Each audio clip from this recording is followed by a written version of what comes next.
እያወራሽኝ ያለሽው ለለሽን ሁሉ ነገር ታዩ ስላለፈው ነገር ታዩ ሁሉም ነገር አርፎ በቃ እንኳን ማረፍ አይችልም።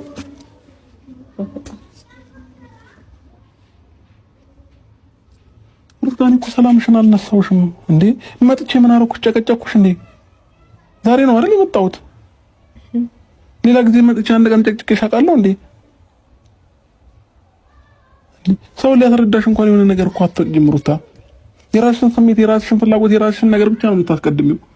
የራስ ወዳድ እየሆንሽ እኮ ነው ያለሽው። ይኸውልህ እኔ እንድታስረዳኝም አልፈልግም። አዎ ምንድነው ምክንያቱ? አልፈልግም በቃ እኮ ምክንያት እንደምትወይበት ምክንያት ምንድነው? እኔ እናንተ እኮ ጠንቅቀን እንተዋወቃለን። በእናትህ ለምንድን ነው እንዳዲስ ሰው እኮ ምን ነው ምን ጠንቅቀን እንደማላውቅም ምናምን ራስን እኮ በቃ አሁን እኮ በቃ አዲስ ህይወት ጀምረናል። ልጅ መጥቷል። ያለፈውን ነገር መተው እኮ ነው ያለብሽ እንዴ። ሁሉም ነገር ተታሽ ለምንድን ነው ከኔ ጋር ሰላም ለመሆን ማትሞክሪ እንዴ? ቢያንስ አዲስ ህይወት ጀምረሻል አይደለ? በቃ እንደ አዲስ ሁሉንም ነገር ለምን ነው የማትጀምሪው? እንደ አዲስ በቃ ሁሉ ነገር ለምን ነው የማትለቂው? ማለት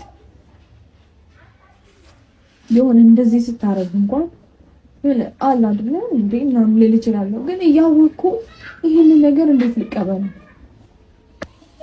አችምን በቃ ተወኝ። እሺ አልፈልገውም። አትረብሽ። ሰው የገደልኩብሽ እኮ ነው የምትመስለው። እኔ ከዛም በላይ ምናልባት እየቀጣሽን መስሎሽ ከሆነ ተሳስተሻል ሩታ። እንደዚህ አይነት ቅጣት የለም፣ ወይንም እንደዚህ አይነት እልህ የለም። እኔ እየቀጣሁ አይደለም ነው እንጂ ከዚህ በላይ ምን ትቀጣለሽ? አይደለም ነው በደንብ ነው እንጂ አይደለም። አንተ ገና አስረዳ ማለት እኔ ከዚህ በፊት ነገሮችን ፊት ለፊት ተጋፍጬ ማሸነፍ እንደሚቻል በደንብ አምን ነበር።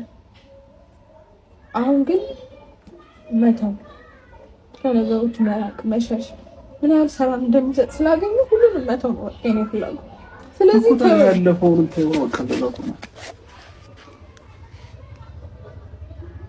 አንተው ይሄን ውስጥ ላይ ቂምና ጥላቻ ስላለ እኮ ነው። አንተው በቃ ቂም ስላለብሽ ነው ሩታ።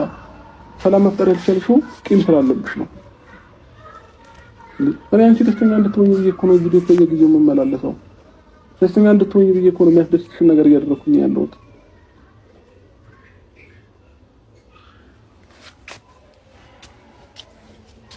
ፍላጎትሽ ምንድነው? ቆይ እስኪ ንገሪኝ። ይሄ ነው በይኝ። ፍላጎትሽ ምንድነው?